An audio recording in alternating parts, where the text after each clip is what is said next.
Assalamualaikum warahmatullahi wabarakatuh. Selamat siang, selamat sejahtera bagi kita semua. Selamat datang di podcast Kodim 1509 Labuha. Di sini ada beberapa pertanyaan oleh sahabat-sahabat kita di luar sana tentang program TNI yang sedang dilaksanakan Kodim 1509 atau sudah selesai. Untuk itu menjawab pertanyaan-pertanyaan tersebut, kita menghadirkan Komandan Kodim 1509 Labuha, Letkol Infantri Samsul. Selamat datang Bapak. Selamat datang, Mas Jul. Siapa? Untuk ini Bapak, ada kan programnya Bapak Presiden yang berkaitan dengan TNI AD, seperti ada jembatan, air bersih. Untuk itu saya mau bertanya, Pak. Jembatan Garuda kita ada beberapa lokasi, Pak? Baik ya, saya langsung saja terkait dengan pertanyaan yang Mas Jul sampaikan tadi.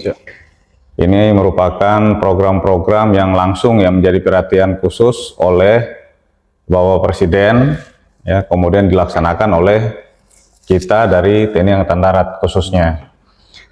Untuk jembatan itu sendiri, kita sebenarnya targetnya banyak, ya, namun sampai dengan bulan ini, ya, kita sudah melaksanakan atau pembangunan 5 jembatan, ya, 2 jembatan gantung.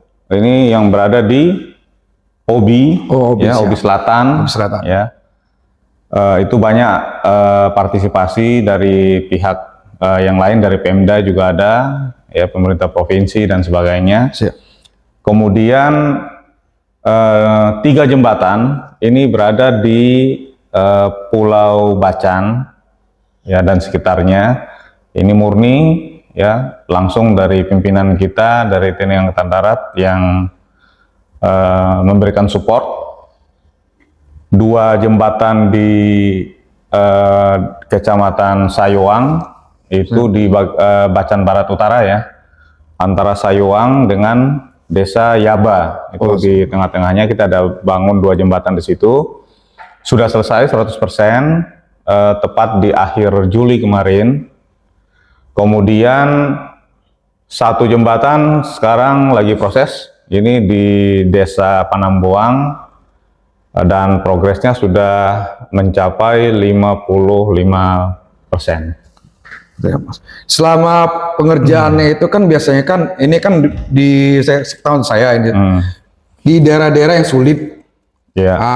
Ya apa? Jadi otomatis jangkauannya kendaraan, mobilitasnya prajurit itu, ya. Apakah ada kendala-kendala selama pengerjaan? Ya tentu ya. Jadi memang kalau kita hitung kesulitan secara geografis, ya, bagaimana kita harus mampu mendorong material yang dibutuhkan sampai ke titik atau sasaran pembangunan jembatan.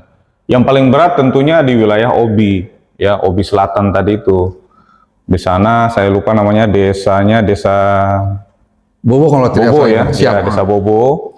Itu juga dermaganya belum ada dan kita harus melansir barang, loading barang dari kapal besar ke perahu-perahu nelayan, kemudian dari perahu nelayan ini lanjut mendarat di tepi pantai, kemudian bersama-sama masyarakat antar sampai ke titik pembangunan jembatan. Di sana ada 2.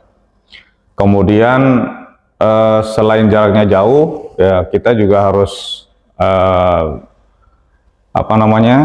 menghadapi, ya, cuaca, ya, apabila memang lagi tidak bagus, ya, badai dan sebagainya. Ya, itulah tantangan yang kita hadapi.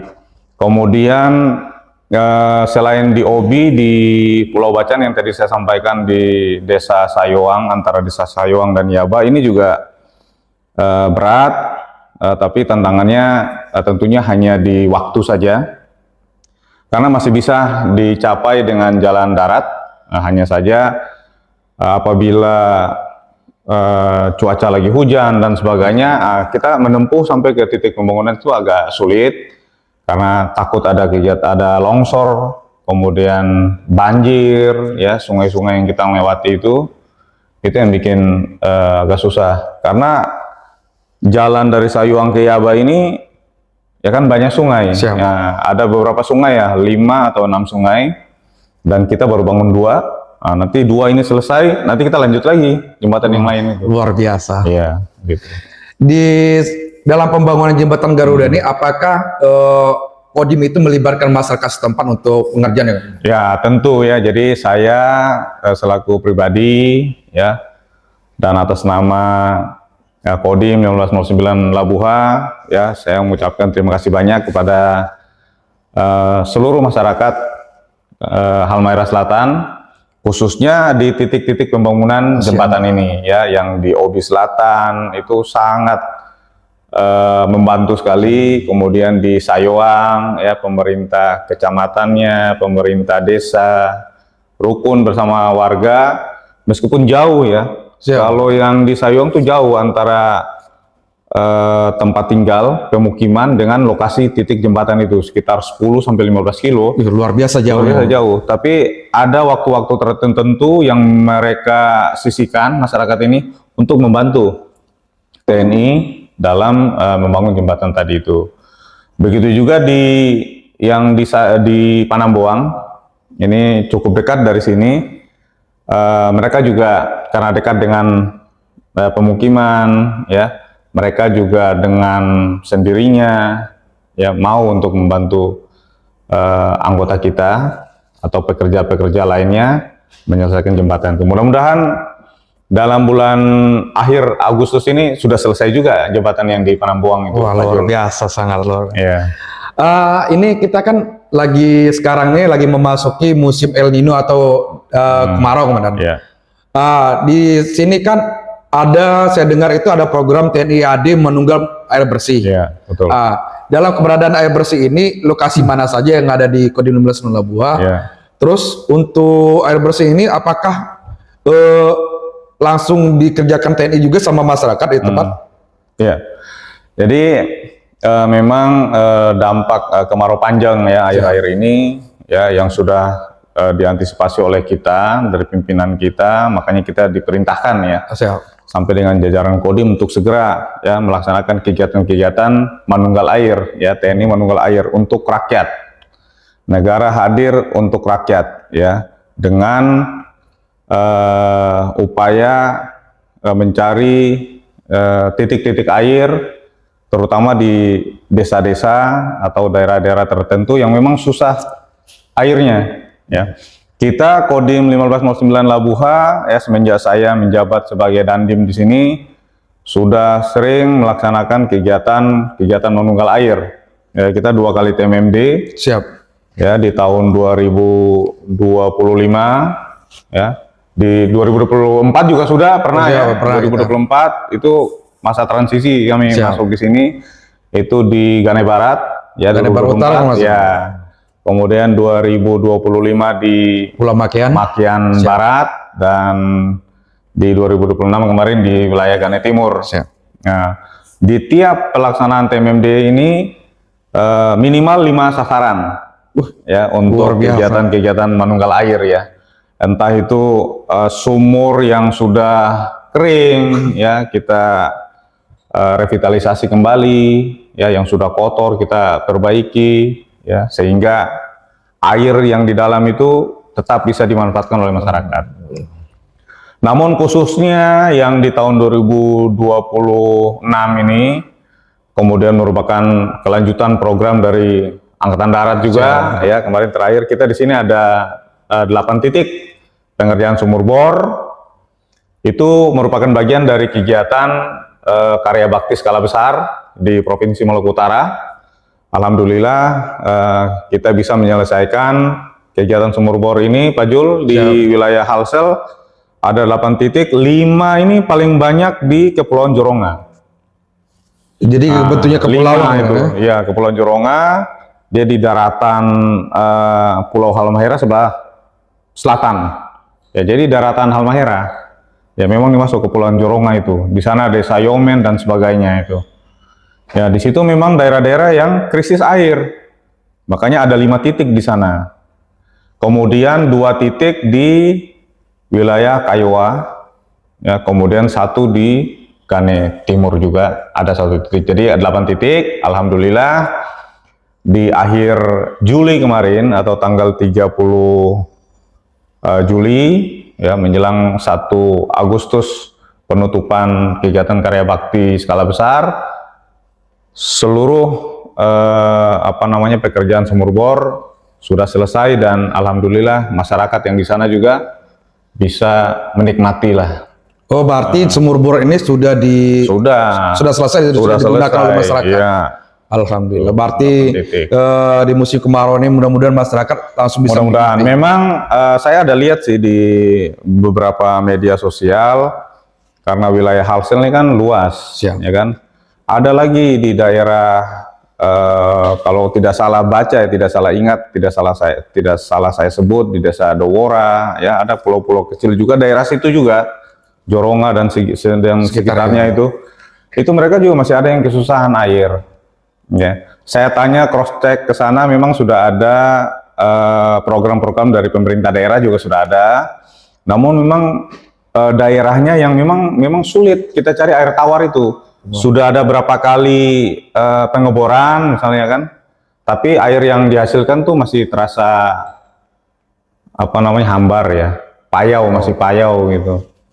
Berarti air ini masih terasa asin. Ya, jadi nanti kita masih cari jalan, upaya-upaya nanti untuk terus berkoordinasi dengan pemerintah daerah juga untuk kita mencari titik-titik yang ada di sana, karena kasihan mereka juga masih kesulitan. Biasanya mereka ambil air di pulau sebelah, pulau seberang. Jadi kalau misalnya udah musim ombak apa segala macam, wah air susah, nggak datang, mereka hidup dengan air.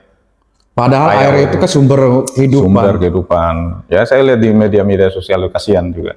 Ya, mudah-mudahan dengan ada keberadaan air bersih ini bisa membantu masyarakat yang sudah menerima program TNI. Nah, di sini kan selain program TNI itu ada namanya program stunting, benar? Stunting. Nah, di sini apakah ada upaya Kodim 15 Labuha yang ibaratnya bersifat kolaborasi dengan pemerintah daerah agar lebih maksimal untuk pencegahannya? Apakah ada upaya yang lebih dari Kodim? Ya, tentunya kalau berbicara tentang stunting, ya kita memang harus kegiatannya tidak boleh terputus. Betul. Dia harus berkesinambungan, ya tidak hanya kita melakukan sekarang, terus nanti bulan depan putus lagi. Tidak ada perhatian lagi ke mereka. Ya.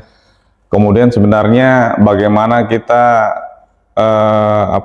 fokus ya kepada ibu-ibu yang lagi hamil, ya lagi persiapan untuk melahirkan. Nah itu fokus utama sebenarnya dari situ.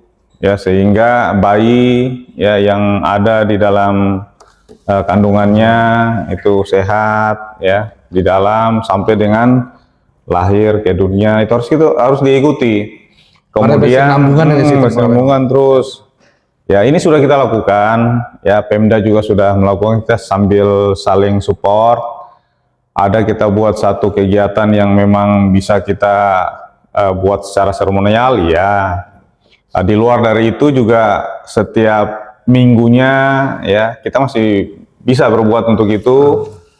Ya, kita bentuk keluarga asuh ya, jadi bapak-bapak anak stunting gitu kan. Kita di sini ada, termasuk saya sendiri, kemudian para komandan Ramil ya, para dan Ramil itu juga menjadi bapak anak asuh stunting di kecamatan-kecamatan tertentu, wilayah mereka sendiri ya, untuk itu perhatikan pertumbuhan dan sebagainya sehingga kita bisa menyelesaikan masalah stunting. Dan memang stunting tidak terlepas dari kita memberikan bantuan makanan itu saja. Betul. Sebenarnya yang paling dibutuhkan ya, yang menjadi dasar adalah bagaimana mereka bisa kepala keluarga ya, kepala rumah tangga ya, bapaknya, ibunya itu bisa bekerja, kemudian mendapatkan penghasilan yang wajar ya kan, bisa memenuhi kebutuhan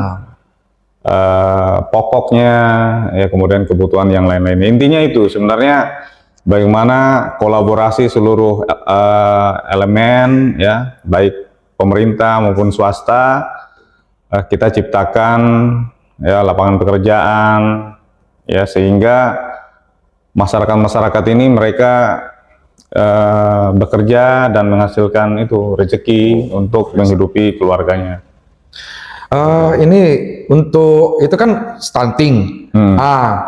Kita pertanyaan kita itu sekali lagi ada kan ini El Nino. Kita balik lagi ke pertanyaan awal yang tadi El Nino.